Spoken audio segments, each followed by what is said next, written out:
Júnior, da PJ Treinamentos.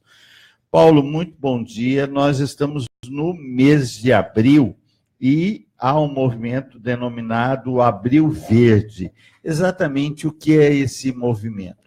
Muito bom dia, Paulo. Bom dia, Fernando, Thaís, todos os ouvintes aí. Prazer estar aqui mais uma vez, né? Pela terceira vez já estou aqui, falando um pouquinho sobre saúde, segurança e meio ambiente. O Abril Verde, por que da cor verde, né? Hoje as empresas aderem ao verde na parte da saúde, segurança e meio ambiente, né? O verde hoje é uma cor forte na questão da prevenção. O Abril Verde, ele partiu por causa dos acidentes que ocorreram e que vem acontecendo até hoje. Se você for pensar em questão de acidentes, as estatísticas, elas são bem claras, que em cada 600 incidentes que acontecem dentro de uma empresa, tem a grande probabilidade de ocorrer um acidente com morte. É o que a gente estava falando fora do ar. Qual é o valor de acidentes hoje? São em cada 15 segundos, uma pessoa morre ou se mutila dentro de uma empresa. Isso pensando num todo, no Brasil, no mundo, né? Então, a gente tem essa preocupação e aderiram, não somente, né? Tem gente que fala assim, só no Abril Verde, só no mês de abril que a gente tem que fazer prevenção. Não, são 12 meses, são 365 dias para que as pessoas façam prevenção. Prevenção essas que são pequenos atos de diferença. Eu vou atravessar uma rua de uma empresa, eu tenho que passar pela faixa de pedestre, eu vou subir uma escada, eu tenho que usar o corrimão, sim, né? Às vezes as pessoas falam, eu tenho que tratar os acidentes, eu tenho que tratar os incidentes. Quando a gente fala de prevenção, a gente fala de incidentes. Situação não programada, não desejada, que traz perdas, que não traz perdas. O acidente, ele traz perdas. E é isso que a gente tem trabalhado de forma preventiva, não de forma corretiva. Depois que mutilou, ou depois que a pessoa morreu, é só lamentação, né?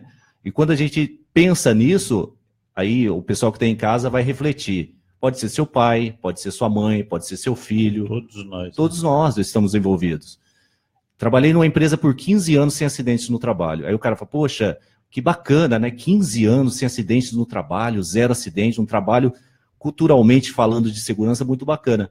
E aí uma pessoa foi descer uma escada, não tinha envolvimento nenhum de forma operacional, ela não usou o corrimão, tropeçou, caiu e quebrou o pé, quebrou um recorde de 15 anos. Aí fala, poxa, a gente estava tão preocupados, né, com os acidentes que acontecem dentro de uma empresa e servir um trabalho administrativo simples que ninguém imaginava que ia acontecer, aconteceu e quebrou recordes, enfim, trouxe um transtorno muito grande, não somente para a empresa é partes menores de um acidente, sim a pessoa que está envolvida no processo de vítimas de acidente, né?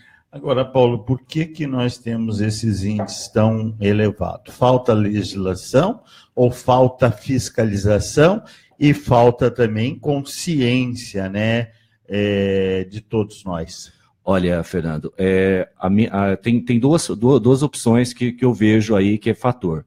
É a cultura, é mais fácil improvisar e fazer o desvio do que você fazer o correto. Isso culturalmente, nosso público, né, os nossos trabalhadores têm essa intenção.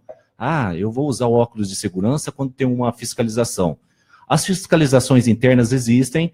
Falando em lei, o Brasil ele tem as melhores leis trabalhistas do mundo. Fiscalização do Ministério do Trabalho é pouca. Tomando uma referência básica de acidentes, se hoje uma empresa receber uma fiscalização, o retorno a mão de obra de fiscalizadores do Ministério do Trabalho são tão pequenas que daqui a 15 anos vai voltar uma nova fiscalização ali.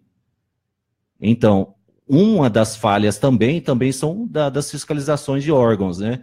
Mas eu acho que uma das maiores concepções de acidentes é a cultura do nosso povo. É querer fazer a gambiarra, fazer o improviso, o desvio, enfim. Eles não estão enganando ninguém, né? Eles estão se enganando, porque hoje em dia existe o preconceito, existe esse negócio, tem... as pessoas podem, depois que vira um deficiente físico, ela pode ser inclusa no mercado de trabalho. Gente, nós estamos ainda no Brasil, né? Que hoje existe a cota, mas as empresas ainda não estão preparadas para receber os deficientes dentro de uma empresa. Isso eu falo com propriedades, né? Hoje a gente faz alguns trabalhos teatrais, de palestras, onde quando eu tenho esse trabalho de chegar com a cadeira, eu já fiz esse trabalho de chegar numa empresa de cadeira de roda, eles falaram, a gente não tem condição de colocar na sala de treinamento, porque não tem acessibilidade das pessoas. E por que eu falo da deficiência? Porque quando você é uma vítima de acidente do trabalho, a consequência é você ser um deficiente físico, sequelado, ou uma perda de membro, ou uma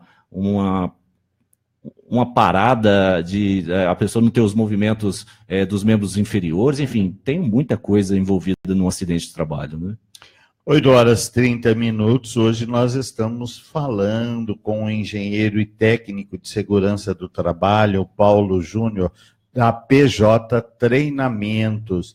E você, nosso ouvinte, se tiver alguma dúvida, alguma pergunta, alguma crítica, pode ligar 3871-1523 ou mande uma mensagem pelo WhatsApp no 99609-1059. Bom dia, Paulo. Bom dia, Thaís.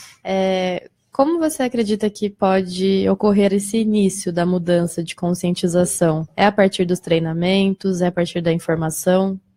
Olha, Thaís, uma boa pergunta. Não tem receita do bolo, né? Hoje, você pode fazer diversos tipos de palestras, diversos tipos de treinamentos, envolvimentos com o pessoal.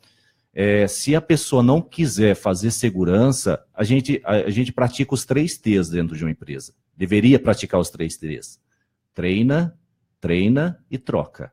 É melhor você mandar o funcionário embora com vida para sua família do que você mandar ele dentro de uma caixa. Quando eu digo caixa, o funcionário morto, né? Graças a Deus, nos meus 20 e poucos anos de experiência, nunca tive essa oportunidade de conviver. Já tive infelicidade de levar pessoas vítimas de acidentes de trabalho para casa, e quando o cara chega em casa, é recepcionado pela esposa e a filha vê o pai sem o braço, fala, pô, meu pai está virando um monstro, né? Imagina, o cara já está todo sensível pela perda do membro, ainda recebe essa... É um impacto muito grande. A família não... Se você pegar e falar assim, o que você quer, de que forma que você quer que o seu pai volta para casa? Da mesma forma que ele saiu. Eles tinham que ter essa concepção, né? Fiscalização existe? Existe as leis, a NR4, que é uma norma regulamentadora, que diz o seguinte, numa empresa de grau de risco 4, tem que ter um técnico de segurança. Mas o técnico de segurança é um órgão fiscalizador interno, ele não é anjo da guarda. Enfim, ele tem férias, ele almoça, ele não fica... unicamente, são 50 pessoas para serem olhadas, se a pessoa não tiver essa cultura, não vai. Paulo, né? Mas aí você está falando das grandes empresas, né? A NR4, Fernando, ela aborda para todas as empresas, tá? Se uma pequena empresa nacional tiver 50 funcionários, for grau de risco 4, que é o grau de risco maior de risco, tem que ter o técnico de segurança. Mas voltando na questão das grandes empresas, tem um diferencial. Tá. Mas na outra ponta, né? Eu sou um funcionário e aí eu digo para o meu chefe, eu preciso de luvas para fazer esse serviço, eu preciso de óculos, eu preciso de capacete. Qual é o comportamento do funcionário? Como que ele deve agir? Olha, quando o funcionário ele quer fazer segurança e o dono da empresa não? Porque, principalmente nas pequenas empresas, notadamente na construção civil, sim, a gente vê absurdos a olhos vistos assim para qualquer leigo, né? Com certeza. Existe uma outra lei, né, que é a recusa de trabalho. Se você falar recusa de trabalho, olha, você está incentivando o cara a recusar trabalho. A lei diz o seguinte, a recusa de trabalho diz o seguinte, quando você não tem proficiência, não tem recurso e não tem competência, você tem o direito e o dever de recusar o trabalho. Aí você fala, nossa, numa situação dessa hoje no nosso país, onde está mandando embora, onde tem um monte de gente desempregada, eu tenho a questão de recusa. Você tem o direito de você... A lei no Brasil é o seguinte, existe a NR6, que é a norma regulamentadora 06, que diz que o empregador, o dono da empresa, ele tem a obrigação de fornecer gratuitamente o equipamento de proteção individual. Ah, mas não acontece isso, não sei o que e tal. Você tem o direito de falar, olha, eu estou exposto a um projétil para minha visão, eu tenho que usar o óculos. E se você olhar hoje, com certeza quem estiver ouvindo esse programa for donos de empresa ou pessoas que estão gerindo a construção civil, o custo-benefício de você fornecer gratuitamente o EPI do que você pagar uma indenização posterior é muito maior. Hoje não existe, são raramente, né, indenizações a custo baixo. Né? Se você colocar isso na balança, compensa você fornecer o EPI para o seu funcionário. E o funcionário, né, ele tem o direito de receber o EPI, mas de usar e conservar. Isso é obrigação de ambos os lados, um de fornecer e o outro de utilizar e conservar. Isso tudo está na lei, é o que eu estou falando, a lei do Brasil é uma das leis mais bem escritas e mais bem elaboradas dentro da nossa realidade. Né? Se você for para outros países, se o cara atropelar uma pessoa, existe uma lei civil e criminal onde você vai responder por ela. Aqui não, existe lei para o Ministério do Trabalho, tem lei do trânsito, tem várias leis. Leis é o que não faltam aqui. O que não tem é fiscalização. Paulo, pensando nas pequenas empresas, além do fornecimento de EPI e os treinamentos, talvez seja por conta dos treinamentos, do investimento que isso tem, que eles não investam? Olha, Thaís, a questão do treinamento é aquela história, você fornece o EPI para o funcionário, você tem a obrigação também de dar treinamento e competência para que ele use, e também você tem a obrigação como empregador de fornecer fiscalização. Se você for hoje executar um trabalho fora do seu país, o equipamento de proteção individual é comprado por nós, trabalhadores. Então eu cuido, eu compro e eu elaboro. No Brasil, não. O empregador tem que fornecer. Olha a diferença cultural que a gente tem no nosso país. E às vezes você dá o equipamento de proteção individual e o treinamento entra na situação de você incentivar, mostrar valores daquele equipamento, que aquilo ali vai agregar a sua integridade física, a sua saúde ocupacional. Enfim, isso daí, o treinamento ele vai mostrar o valor contrário para as pessoas. Tipo, a pessoa, por que eu uso equipamento de proteção individual? Você usa equipamento de proteção individual porque ele vai salvar a sua vida. Ele não vai, assim, alguns equipamentos, todo mundo fala, o EPI, né? Todo mundo fala EPI. Equipamento de proteção individual salva a vida? Ameniza.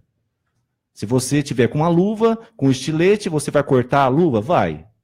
Vai atingir sua mão? Sim. Você imagina você sem a luva. Então, o EPI não é o salvador da pátria, mas ele ameniza a causa e efeito de um acidente. E aí entra o treinamento, entra evento, entra CIPAT, entra campanhas, para que as pessoas façam isso baseado na sua realidade e na sua necessidade. E há um custo muito alto para a sociedade, né? Sim. É o que a gente estava falando, né? A indenização é cara. Quando até o 15º dia, a empresa mantém o funcionário após um acidente de trabalho. Passou para o 16º dia, vai para o INSS. E quem paga o INSS? Nós. Isso poderia ser convertido em creche, escola, hospital. O que vai acontecer? Vai manter uma pessoa que foi vítima de um acidente do trabalho. Paga por nós, os nossos impostos, que não são poucos. Né? 8h39. Hoje nós estamos conversando com o Paulo Júnior, da PJ Treinamentos, falando, né, sobre segurança do trabalho e o movimento Abril Verde. Temos a participação aqui de algumas pessoas. O Getúlio Silva, ele manda bom dia, PJ. E tem uma pergunta do Aldo Messias.